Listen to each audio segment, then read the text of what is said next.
واسق حياتي قرآن رحمن ساعدني. بسم اللہ الرحمن الرحیم. الحمدللہ رب العالمین.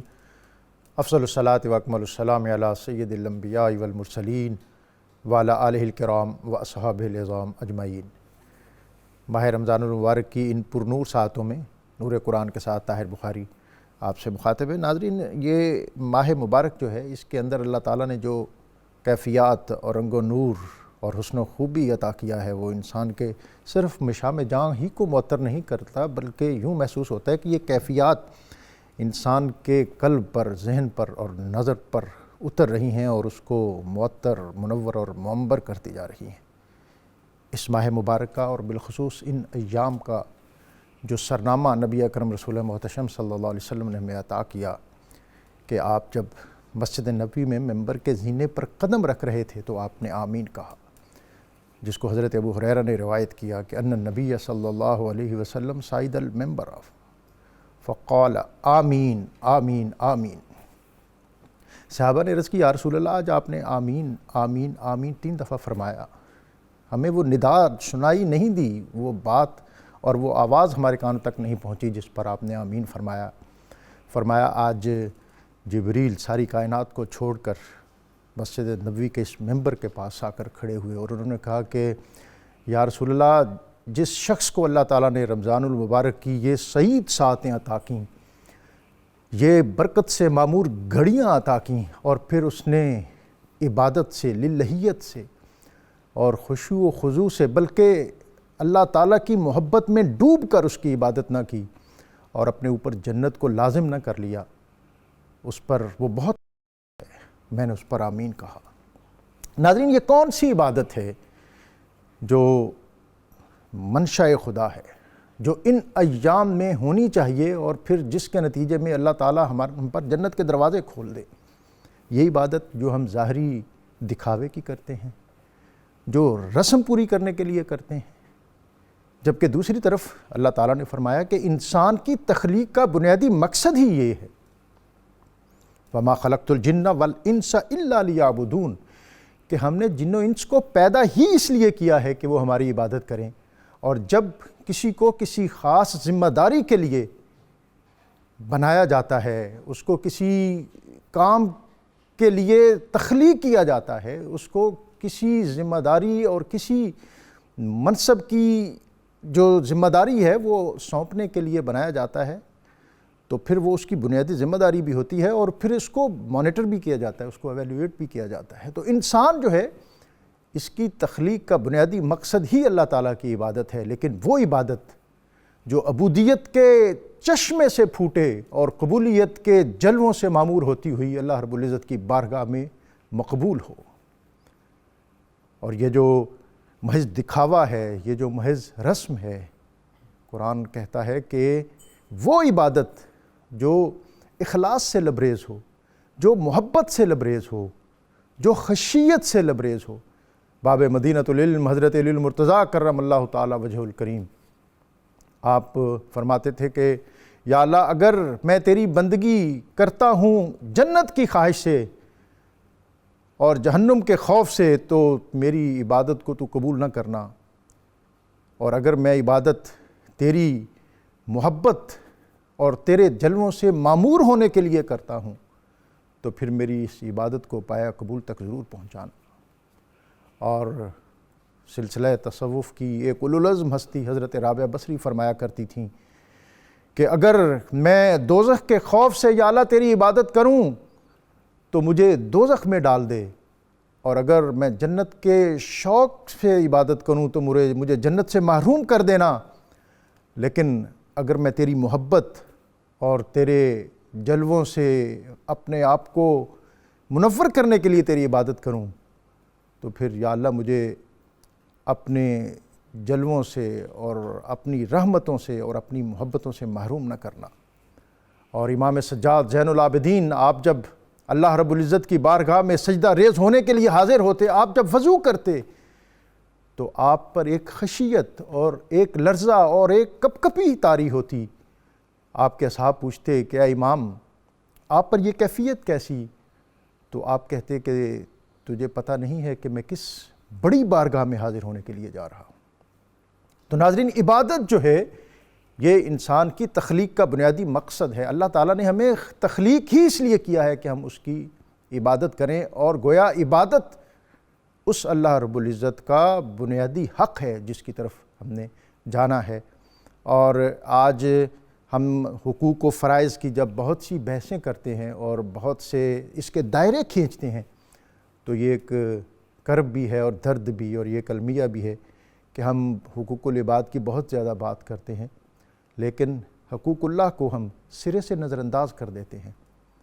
آج ہم یہ جانیں گے اور جاننے کی کوشش کریں گے کہ حقوق اللہ اور حقوق العباد کیا یہ الگ الگ ایسے دائرے ہیں کہ جو ہمیں دین نے اور شریعت نے ہمیں عطا کیے ہیں، اور کیا یہ باقاعدہ اصطلاحات بھی ہیں یا محض افہام و تفہیم کے لیے یہ چیزیں ہم بولتے ہیں، کرتے ہیں اور سنتے ہیں۔ اور اللہ رب العزت کا بنیادی منشا کیا ہے؟ وہ چاہتا ہی یہ ہے کہ میرے محبوب کا راستہ ہی ان لوگوں کا محبوب ہو جائے، میں جس سے محبت کرتا ہوں یہ بھی اسی سے محبت کرنے لگ جائیں۔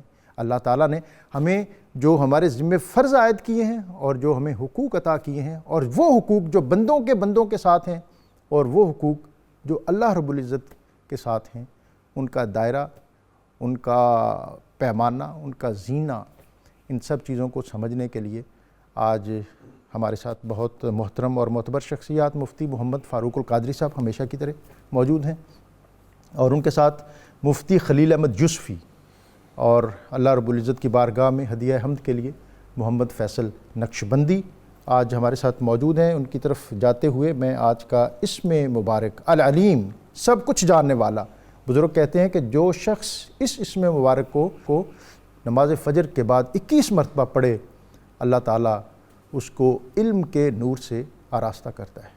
مفتی صاحب، آج کا پروگرام اور اس کا موضوع یقیناً بہت اہم ہے، اور یہ ایک المیہ بھی ہے کہ ہم اس طرح کے موضوعات پر بات کرتے اس لیے بھی نہیں ہے کہ شاید ہماری اتنی استعداد اور کیپیسٹی بھی نہیں ہوتی اس موضوع کا تعین کرنے پر بھی۔ میں ایک تو مبارکباد، اور پھر یہ ہے کہ اس کی جو مختلف جہتیں ہیں وہ کیا ہیں، اور سب سے پہلے میں یہ چاہوں گا کہ آپ آگاہی عطا کریں کہ حقوق اللہ جو ہے اس کا معنی اور مفہوم کیا ہے۔ بسم اللہ الرحمن الرحیم۔ ڈاکٹر صاحب، آپ نے بجا فرمایا، عمومی طور پر جب بھی حقوق کی بات ہوتی ہے تو ہمارا معاشرتی رویہ یہ ہے کہ ہم ضرورت سے زیادہ اہمیت دیتے ہیں حقوق انسانی کو۔ خالق کے جو حقوق ہیں ان کو تو اس قدر غیر اہم قرار دیا گیا ہے کہ حقوق کی گفتگو کے دوران ایک بات کو بہت زیادہ اہمیت کے ساتھ کہا جاتا ہے کہ جناب بندوں کے حقوق پر پورے کرنے چاہیے، کیونکہ بندے جب تک معاف نہ کریں بندے کو معافی نہیں ملے گی۔ اللہ تعالیٰ تو کریم ہے، اپنے حق معاف کر دے گا۔ اس بات کا سہارا لے کر گویا کہ حقوق اللہ سے پہلو تہی کی جاتی ہے، غفلت کا مظاہرہ کیا جاتا ہے اور انہیں غیر اہم سمجھا جاتا ہے۔ حقوق اللہ کی اہمیت کا اندازہ اسی سے لگا لیجئے کہ انسان کی اوقات اور حیثیت ہی کیا ہے۔ وہ تو خالق کائنات ہے جس نے مجھے، آپ کو، سارے انسانوں کو اور کل جہاں کو پیدا کیا۔ سبحان اللہ۔ جو جہاں رحمان ہے وہاں قہار بھی ہے۔ سبحان اللہ۔ جس سے بڑھ کر طاقت اور قدرت والا کوئی ہے نہ ہوگا کبھی، جو ہمیشہ سے ہے ہمیشہ رہے گا۔ تو وہ چونکہ خالق کائنات، سب سے بڑا بادشاہ، کل موجودات کا خالق، تو اس جہت سے دیکھا جائے تو اتنی بڑی ہستی کا جو حق ہے وہ اتنا ہی بڑا ہے، وہ اتنا ہی اہم ہے۔ تو لہٰذا یہ جو کہا جاتا ہے کہ حقوق انسانی کا خیال رکھیں، اس کا یہ مطلب نہیں ہے کہ اللہ تعالیٰ کے حقوق بہت کمزور ہیں یا وہ اتنے غیر اہم ہے کہ انہیں چھوڑ دیا جائے تو بات ہی کوئی نہیں ہے۔ یہ اگر یہ رویہ اور یہ سوچ ہے تو یہ سوچ درست نہیں ہے، اپنی سوچ کو درست کرنے کی ضرورت ہے۔ دوسری بات یہ ہے کہ اللہ تعالیٰ کی طرف سے بندوں کو ایک خاص بات کہی گئی، بالخصوص یہودیوں کے بارے میں آیت نازل ہوئی لیکن اس کے ضمن میں سارے انسانوں کے لیے اس میں ایک چوٹ ہے، ان کو تنبیہ کی گئی ہے، انہیں بیدار کیا گیا ہے اپنی سوچ کا قبلہ درست کرنے کے لیے۔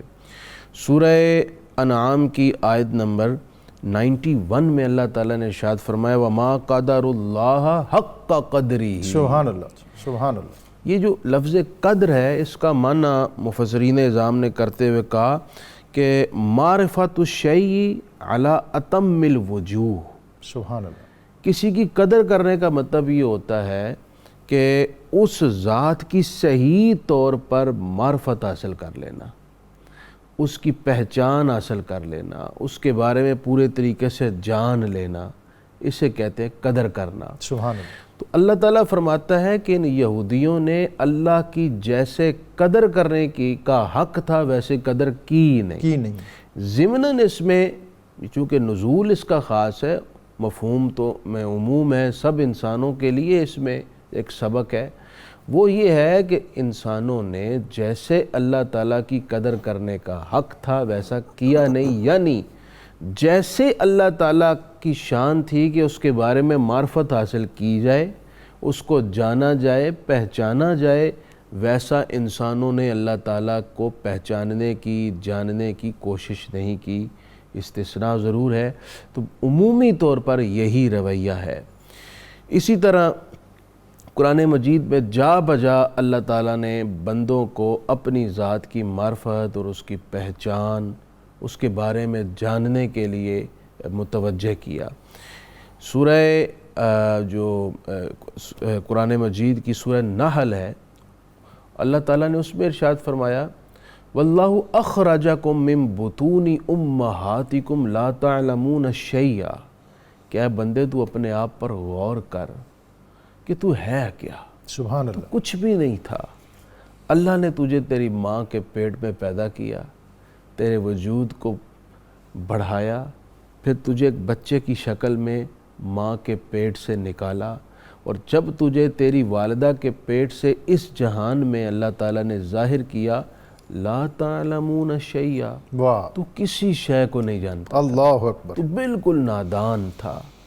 وَجَعَلَ لَكُمُ السَّمْعَ وَالْأَبْصَارَ وَالْأَفْئِدَةَ، تو اللہ تعالیٰ نے تجھے آنکھ بھی دی، تجھے کان بھی دیے تاکہ تو سن سکے، تجھے آنکھیں دیں تاکہ تو دیکھ سکے، تجھے سوچنے سمجھنے کی، فکر کی صلاحیت عطا فرمائی۔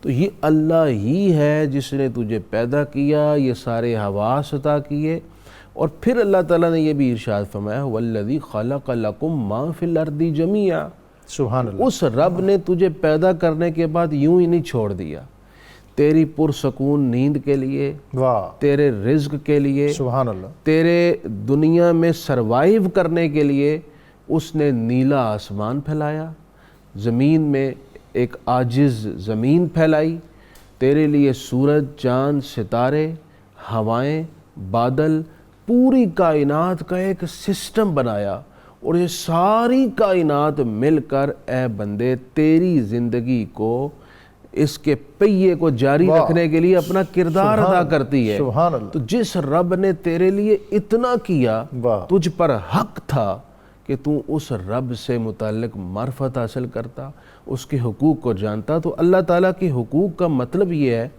کہ ایک تو اللہ تعالیٰ جل شانہ کی ذات کے بارے میں معرفت حاصل کرنا کہ اس کا وجود ہے، سب سے پہلا حق اس کا یہ۔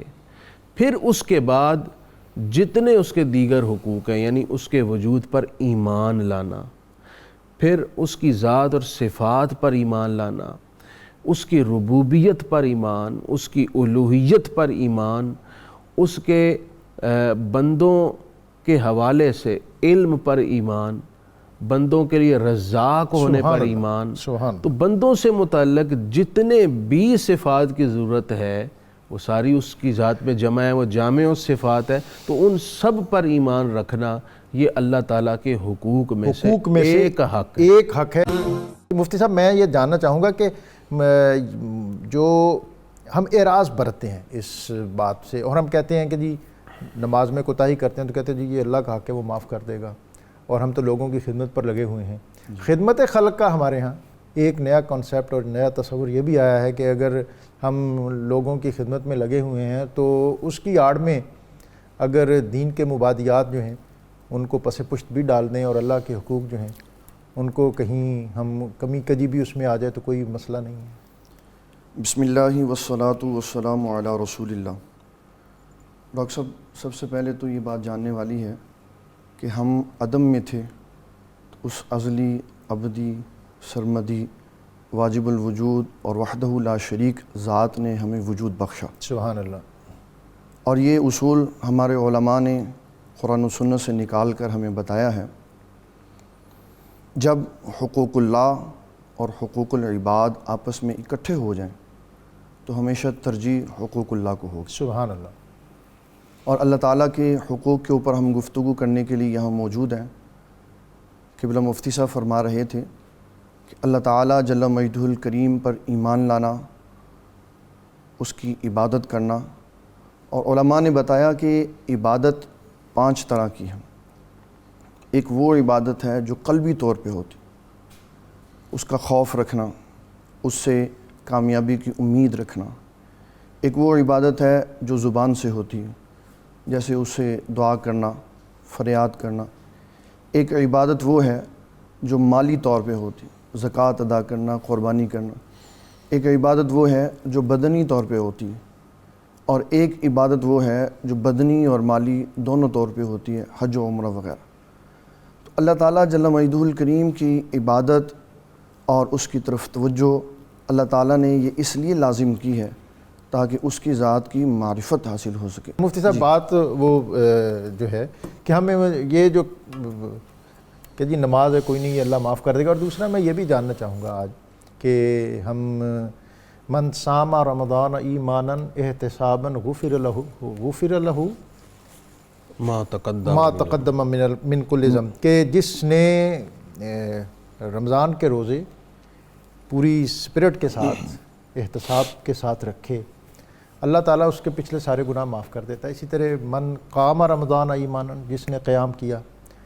تو اس میں بعض اوقات ہم یہ سوچتے ہیں کہ میں نے جتنے حقوق سلب کیے ہیں، خواہ وہ لوگوں کے ہوں اور خواہ وہ اللہ کے ہوں، شاید وہ بھی سارے معاف ہو جائیں گے، اور اس پر ضرور ہمیں رہنمائی فرمائیے گا کہ ایک خاص ڈھب پر اپنی زندگی گزارتے ہیں، ایک ٹریک پر چڑھا دیتے ہیں، اور پھر کہتے ہیں کہ باقی جو ضروریات ہیں بندگی کی، دین کی، عبودیت کی، اس کی ہمیں اب کوئی ضرورت نہیں، ہم اس کے بندوں کی خدمت میں لگے ہوئے ہیں، اب ہمیں نماز اور روزہ اور حج اور زکوٰۃ اس کی کوئی ضرورت نہیں ہے۔ ڈاکٹر صاحب، ابتدائی بات یہ ہے کہ اللہ تعالیٰ کا بنیادی حق بندوں پر یہ ہے، جیسے حدیث معاذ بن جبل بخاری شریف میں ہے کہ نبی پاک علیہ السلام نے صحابہ سے پوچھا، ما حق اللہ علی عبادی، واہ، اللہ کا اپنا بندوں پر کیا حق ہے؟ سبحان اللہ۔ تو صحابہ اکرام نے عرض کی، یا رسول اللہ آپ ارشاد فرمائیے۔ تو سرکار کریم علیہ السلام نے ارشاد فرمایا، ان یعبدوہ ولا یشرکوا بہ شیئا، سبحان اللہ۔ کہ وہ اللہ تعالیٰ پر کی عبادت کریں اور اس کے ساتھ کسی کو شریک نہ ٹھہرائیں۔ تو پھر حضور نے فرمایا، تمہیں پتہ ہے کہ پھر بندوں کا اللہ پر کیا حق ہے؟ واہ، یا رسول اللہ، بندوں کا بھی اللہ پر حق ہے؟ واہ، فرمایا ہاں، جو اس طرح کا ایمان رکھے گا اللہ تعالیٰ اپنے ذمہ کرم پر لے لیتا ہے کہ میں اس کو پھر دوزخ کا عذاب نہ دوں، واہ، اسے جنت کا مسافر بنا دوں۔ سبحان اللہ، سبحان اللہ۔ تو اب میں یہاں عرض کرنا چاہتا ہوں، ابتدائی حق تو اللہ پر ایمان، پھر ایمان کا تقاضا ہے اسی کی عبادت اور اس کے فرائض اور واجبات پر عمل۔ یعنی بنیادی نقطہ جو ہے آپ کی گفتگو سے جو سمجھے کہ اس پر ایمان، اور پھر اس ایمان کے نتیجے میں جو ایک پورا پیکج آگے تخلیق پاتا ہے، جو اس نے کہہ دیا، جو سماج کے حکم دے حقوق دیا۔ ہیں، ہم سماج کے، معاشرے کے اور معاشرے میں مختلف جو کردار ہیں ان کے جو حقوق ادا کر رہے ہوتے ہیں، اس کے حکم کی تعمیل میں وہ سارے ہم نے زیر عمل لانے۔ زیر عمل لانا۔ تو پہلے اس کے فرائض جیسے نماز، روزہ، حج، زکوٰۃ، جہاد، یہ ہو گیا۔ اچھا، اس کے ساتھ جو آپ معاشرتی رویہ بیان کر رہے ہیں، جو شدید مغالطہ ہے اپنے آپ کو، کہ انسانی حقوق کی ادائیگی کے جوش اور جنون میں بندہ اللہ تعالیٰ کے حقوق کو نظر انداز کر دے۔ یہ تو کوئی عقل اور ہوش والی بات نہیں ہے۔ اللہ تعالیٰ کا حق بندوں کے حق سے بھی زیادہ اہم ہے۔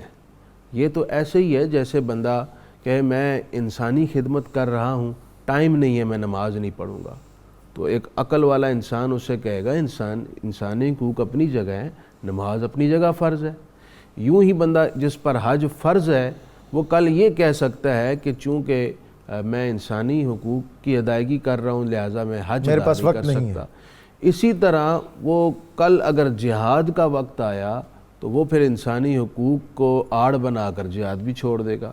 تو یہ ایک مغالطہ ہے کہ انسانی حقوق کی آڑ میں بندے سے تمام دینی فرائض، واجبات اور تقاضوں کو چھڑوا دیا جائے اور بندہ اپنی من مانی سے اپنے ذہن اور سوچ کے مطابق ایک خود ساختہ دائرے کے اندر ہی سمجھتا رہے کہ میں دین پر عمل کر رہا ہوں۔ دوسری بات یہ ہے کہ انسانی حقوق کی خدمت کوئی اسلام سے متصادم نہیں ہے۔ یہ اسلام کے جو تعلیمات ہیں اس کا ایک پورشن ہے۔ جہاں یہ فرمایا گیا خیر الناس من ینفع الناس، جہاں یہ فرمایا گیا الخلق عیال اللہ ان احبهم الی اللہ انفعهم لعیالہ، جہاں یہ فرمایا گیا من استطاع منکم ان ینفع اخاہ بشیء فلینفعہ، تو انسانی حقوق کی اور خلق خدا کی خدمت کرنا یہ اسلامی تعلیمات کا ایک پورشن ہے۔ تو آپ ایک جز کو لے کر سارے کل کو بالائے طاق کر بلکہ اگر اللہ تعالیٰ کے احکام کی تعمیل میں یہ سارا کچھ جب ہم کر رہے ہوں گے تو وہ اس کے حکم کی تعمیل بھی ہو رہی ہوگی، اس کا حق بھی ادا ہو رہا ہوگا اور ہم اپنے فرائض کی ادائیگی اس سے بھی عہدہ برا ہو رہے ہوں گے۔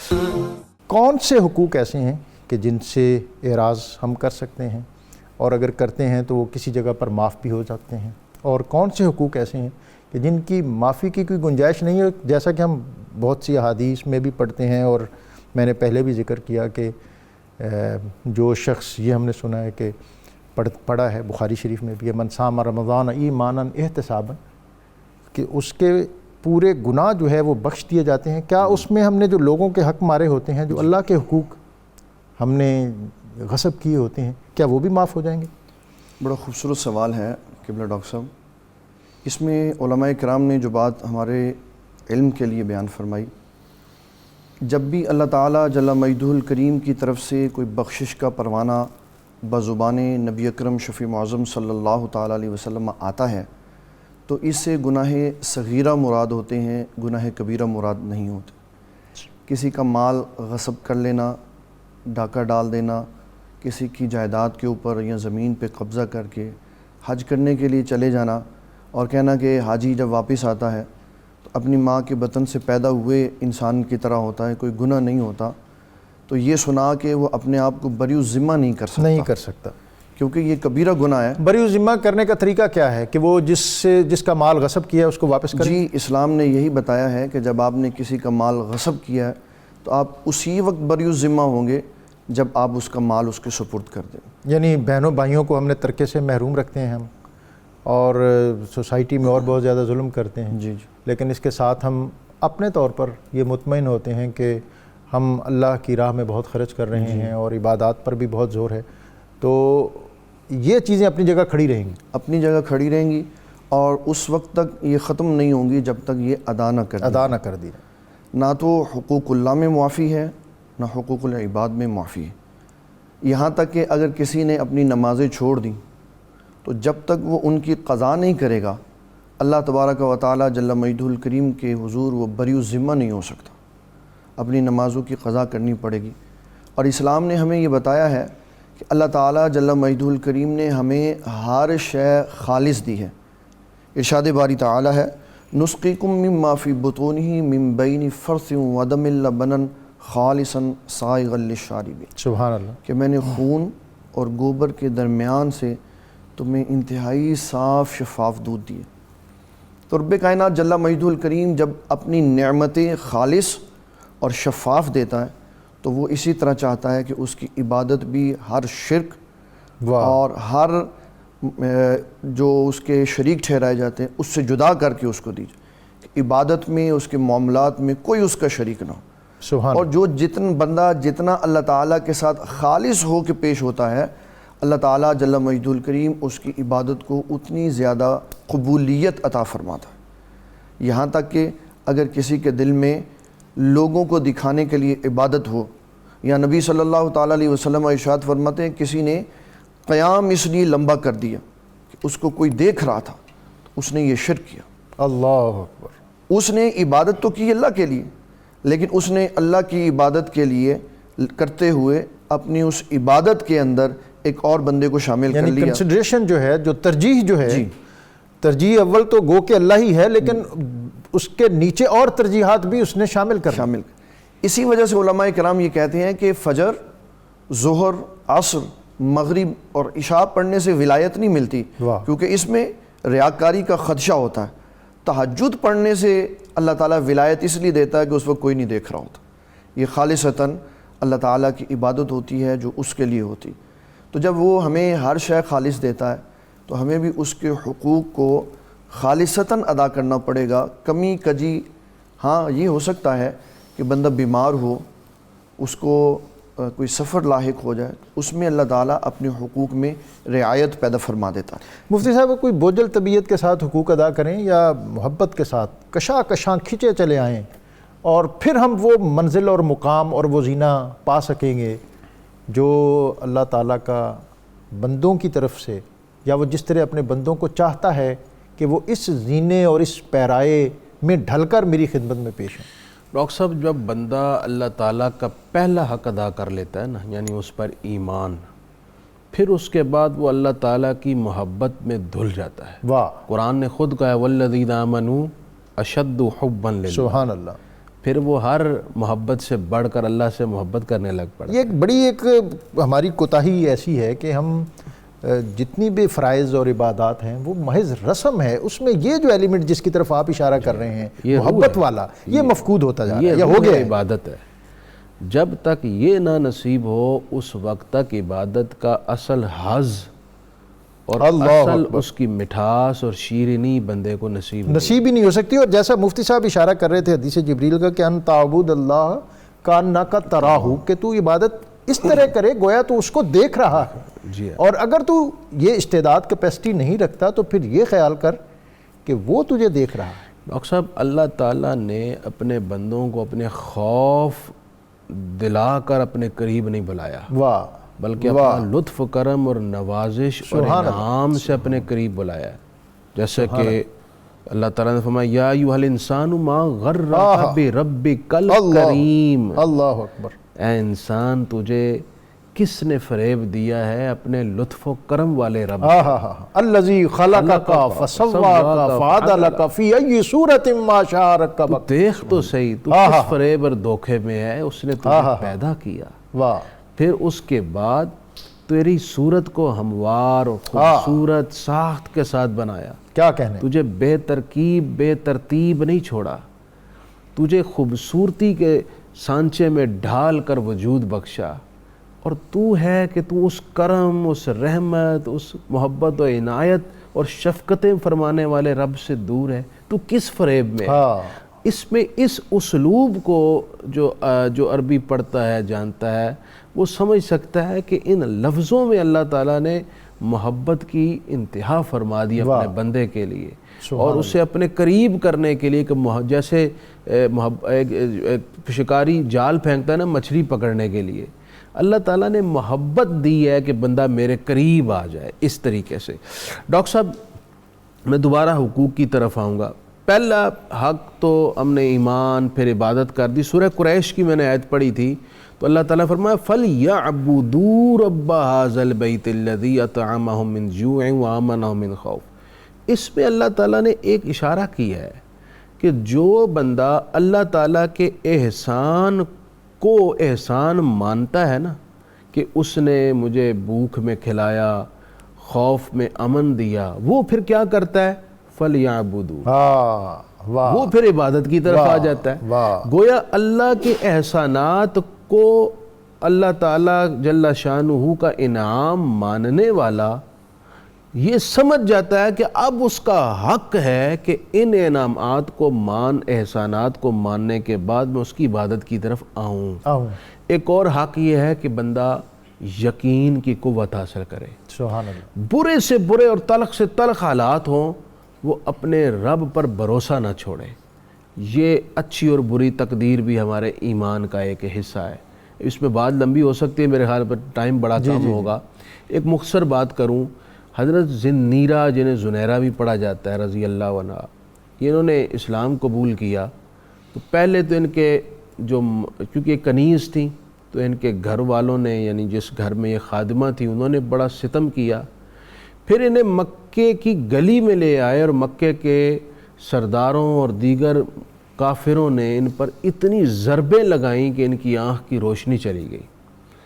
اب اس انتہائی مصیبت کے وقت میں انہوں نے مزید چوٹ کرتے ہوئے کہا کہ تم نے ہمارے لات اور عزا سے بغاوت کی، انہوں نے تمہاری آنکھ کی روشنی چھین لی. کیونکہ یہ مسلسل ضربوں سے ان کی آنکھ کی روشنی چلی گئی، نابینا ہو گئی. تو انہوں نے پورے یقین اور اعتماد کے ساتھ اس انتہائی مصیبت اور تکلیف کے وقت میں کہا پورے جوش ایمانی کے ساتھ کہ تم جھوٹ بولتے ہو. لات و عزا کی کیا جرت کہ وہ مجھ سے میری بینائی چھین سکیں، وہ اپنے وجود سے مکھی تو ہٹا نہیں سکتے. یہ میرا رب وحدہ لا شریک ہے، اس نے میری بینائی لی، جب وہ چاہے گا واپس بھی دے دے گا.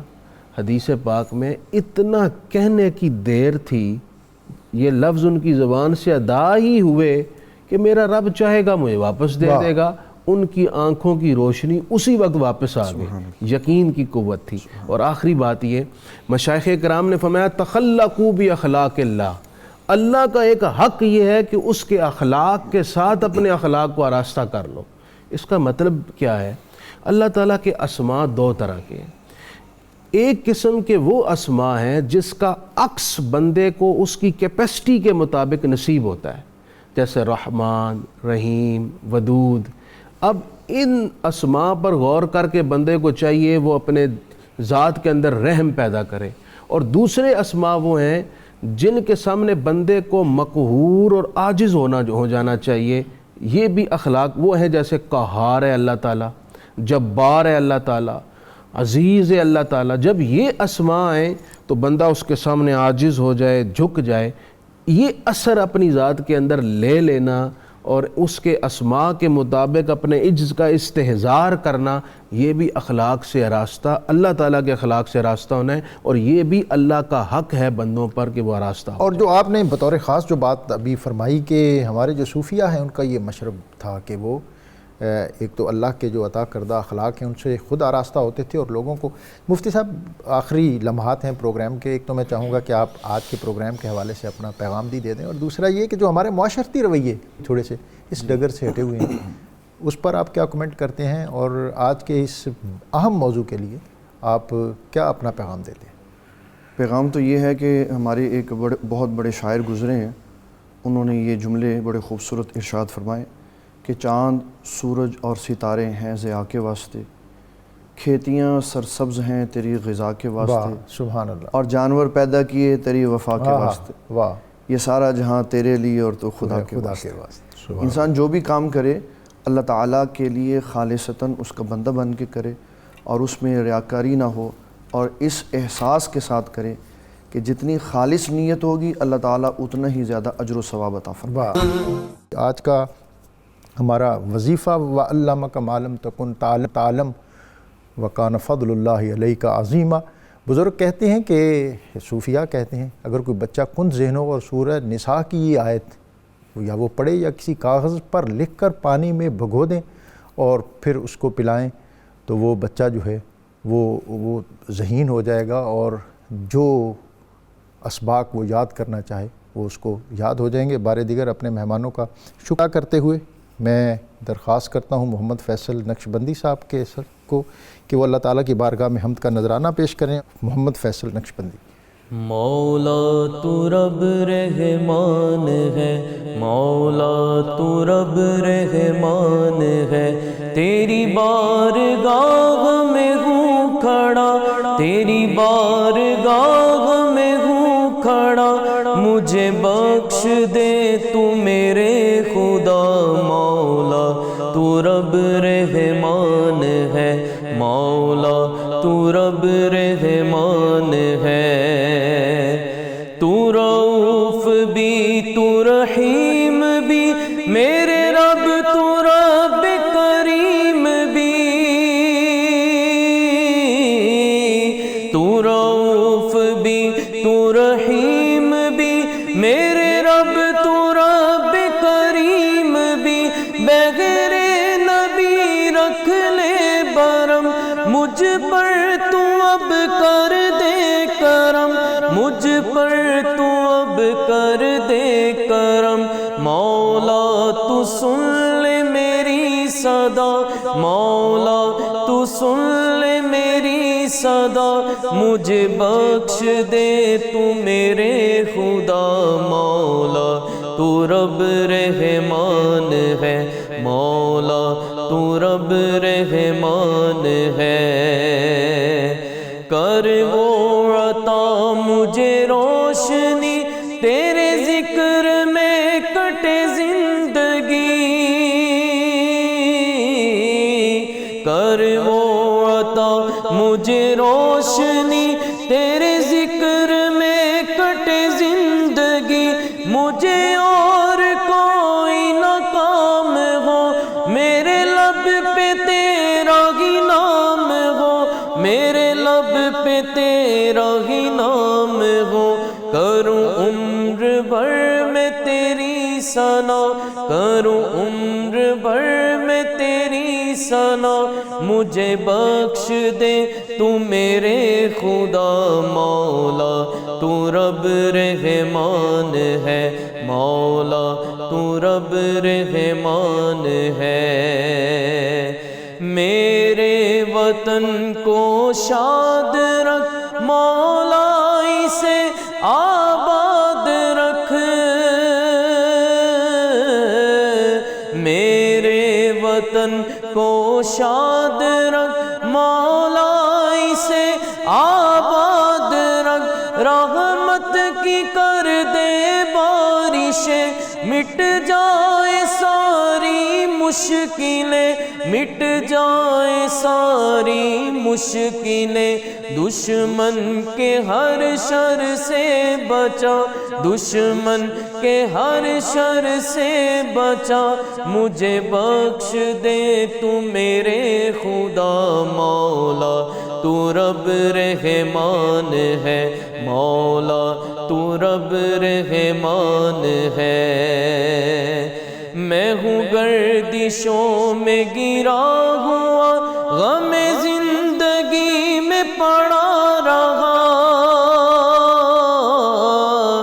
میں ہوں گردشوں میں گرا ہوا، غم زندگی میں پڑا رہا، نادم ہوں اپنے حال پر، مشکل میں خود کو ڈال کر، مشکل میں خود کو ڈال کر، کر دے مدثر پہ عطا، مجھے بخش دے تو میرے خدا، مولا تو رب رحمان ہے، مولا تو رب رحمان ہے، مولا تو رب رحمان